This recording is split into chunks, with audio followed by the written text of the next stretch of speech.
जमीन का पानी हम लगातार दोहन कर रहे हैं और लगातार दोहन करेंगे और पानी को हमने जमीन में पहुंचाया नहीं तो जमीन का जो भीतर है, जमीन का गर्भ है, ये सूख जाएगा। लेकिन जमीन के अंदर पानी नहीं होगा तो ये खोखली जमीन, ये सूखी जमीन हम देके जाएंगे। इसलिए पानी को भी अपनी विरासत में जोड़ो। कुछ बुद्धिजीवी लोगों को याद होगा, जिनको इतिहास याद है, ज्यादा दूर का इतिहास नहीं है, 2008 26 नवंबर की घटना है, जब ये आतंकवाद इसका बोलबाला देश में बढ़ रहा था। आतंकवादियों ने आज 26 नवंबर 2008 को मुंबई के ताज जो होटल है उसके ऊपर आक्रमण किया था और उस आक्रमण को एक प्रकार का 166 नागरिक उसमें मारे गए थे। 166 बहुत बड़ा नरसंहार हुआ था। तो इस आतंकवाद की समाप्ति के लिए आज का दिन याद किया जाता है। भारत सरकार ने उसके ऊपर बहुत काम किया और उसके बाद आतंकवाद को लगातार कुचला जा रहा है। चाहे वो जम्मू कश्मीर में आतंकवाद हो, चाहे वो मध्य भारत के अंदर आतंकवाद के, चाहे आंध्रा का आतंकवाद हो, चाहे झारखंड का आतंकवाद हो, चाहे छत्तीसगढ़ का आतंकवाद हो, इन सब आतंकवादी घटनाओं का मुंह तोड़ जवाब दिया जा रहा है। और उसमें भी हमारे सैनिक, हमारे अर्धसैनिक बल लगातार इसके अंदर आगे बढ़ रहे हैं। उनकी जान की कीमत पर हम अपने इस देश को सुरक्षित रख पा रहे हैं। मैं उन सबको नमन करता हूं जो शहीद इस ऑपरेशन में हुए, उनको भी बहुत नमन करता हूं। भाइयों बहनों, जैसा बताया कि आज के इस रैली के अवसर पर कई वर्षों के बाद इस प्रकार के कार्यक्रम, खास करके बावल में मेरा 4 साल के बाद आना हुआ। आज हमारे बीच में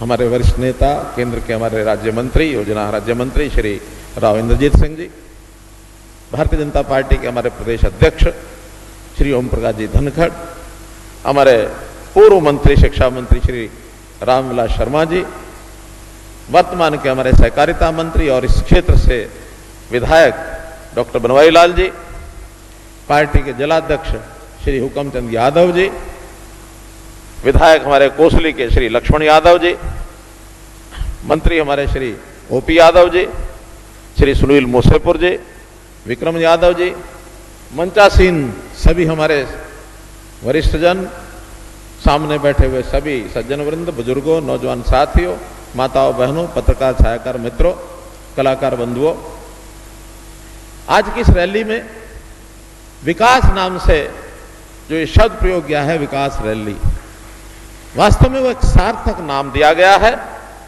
क्योंकि जैसा बताया राव साहब ने कि 19 प्रोजेक्ट ऐसे हैं, या तो उनका उद्घाटन किया गया है और या उनका शिलान्यास किया गया। एक दूसरा प्रसंग 26 नवंबर का कुछ बुद्धिजीवी लोगों को याद होगा, जिनको इतिहास याद है, ज्यादा दूर का इतिहास नहीं है, 2008 26 नवंबर की घटना है, जब ये आतंकवाद इसका बोलबाला देश में बढ़ रहा था।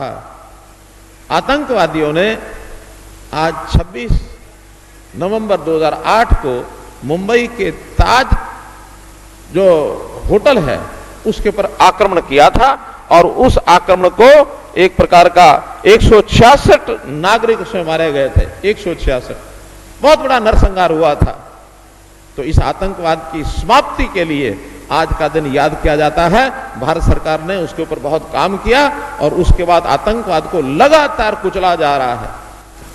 हम लोगों ने 2014 में सत्ता संभाली थी और आपको ध्यान में होगा, पिछली सरकारों की तरह नहीं, हमने घोषणा की थी और वो घोषणा थी कि सबका समान विकास होगा, हरियाणा एक, हरियाणवी एक, ये नारा देकर के हम आएंगे। और खास करके अगर थोड़ा सा किसी को तरफदारी भी करनी होगी, अगर किसी को महत्व ज्यादा देना होगा तो जो पिछड़ा क्षेत्र है उसको महत्व ज्यादा देंगे, ताकि कैसे उस पिछड़ेपन को हम दूर कर सकें। और ये दक्षिण हरियाणा माना जाता था कि पिछड़ा है, लेकिन हमने सबसे ज्यादा काम इस दक्षिण हरियाणा के पिछड़ेपन को समाप्त करने के लिए किया। पहले दिन से 2014 26 अक्टूबर से और आज तक जितनी आवश्यकताएं यहां की बताई गई हैं उन सबको हमने पूरा किया है। और जो यहां की मुख्य समस्या वो पानी की समस्या, जैसे पूर्व वक्ताओं ने बताया, हमने पहले दिन से उस पर काम करना शुरू किया। चाहे वो लिफ्ट इरिगेशन का काम था, चाहे वो माइक्रो इरिगेशन का काम है, चाहे यहाँ पानी जो है वर्षा के दिनों में उसको ज्यादा भेज करके यहाँ के इलाके के पानी का लेवल कैसे ऊंचा उठाना है, सब काम हमने किए। ये मसाणी बांध यहां से दूर तो नहीं है ना, मसाणी बांध पिछले 3 वर्ष से हर बार हम भरते हैं, 8 फुट से 10 फुट तक पानी उसमें आता है। और आज आप 3 साल पहले का लेवल जमीन के पानी का और आज का लेवल उठा के देख लें, मुझे लगता है कि 10 फुट से 15 फुट ऊपर जरूर पानी आ गया होगा। किसी का अनुभव हो तो जरा हाथ खड़े करके बता दो, 10-15 फुट पानी आया कि नहीं ऊपर आया? क्या लेवल उठा है? आगे जाके 20-30 फुट भी आया है, लेकिन 10 से 15 फुट पानी ऊपर आना ये बहुत बड़ा एक मायने रखता है। आखिर जमीन का पानी हम लगातार दोहन कर रहे हैं और लगातार दोहन करेंगे और पानी को हमने जमीन में पहुंचाया नहीं तो जमीन का जो भीतर है, जमीन का गर्भ है, ये सूख जाएगा।